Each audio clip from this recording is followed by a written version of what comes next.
આદરણીય સાગર અંકલ, સમસ્ત નભોમંડળને જોવાની અનુપમ અને વિશિષ્ટ દ્રષ્ટિ તમે મને આપી. આપણા ગૌરવવંતા વારસા એવા ગીતાને આદર્શ માનવા મને સમજ આપી. ગુજરાતીના અથી લઈને અંગ્રેજીના ઝેડ સુધીની સંપૂર્ણ માહિતી ધરાવતી તમે મને અંકિની આપી.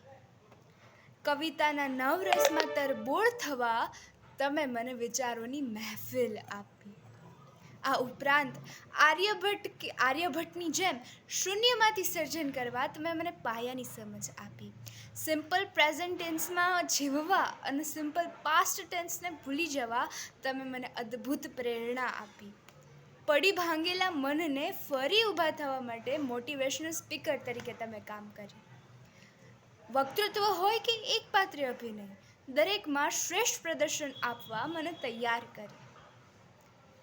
અને તમારામાં રહેલું શિક્ષકત્વની જો હું વ્યાખ્યા આપું તો જે મીઠાની કોથળીને સાગરનું ઊંડાણ માપવા માટે મોકલવામાં આવે અને તે ત્યાં ને ત્યાં જ ઓગળી જાય, એટલે આપણે સાગરનું ઊંડાણ માપી શકતા નથી, તેમ તમારામાં રહેલા જ્ઞાન તત્વનું પણ ઊંડાણ માપવું અશક્ય છે. આ ઉપરાંત તમે કેવા શિક્ષક છો?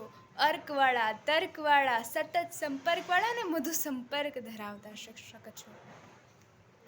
આથી જ મને કહેવાનું મન થાય કે તમે મુર્દો નથી પણ મર્દ છો, કંકર નથી પણ શંકર છો, નૂતન ભારતના ઘડવૈયા છો. આથી જ સશ્રદ્ધા કહેવા દો તમે શિક્ષક છો. આથી હું તમારી વિદ્યાર્થીની દેવાંશી દવે ગુરુ પૂર્ણિમાના શુભ અવસર પર તમને હાર્દિક શુભેચ્છા આપું છું.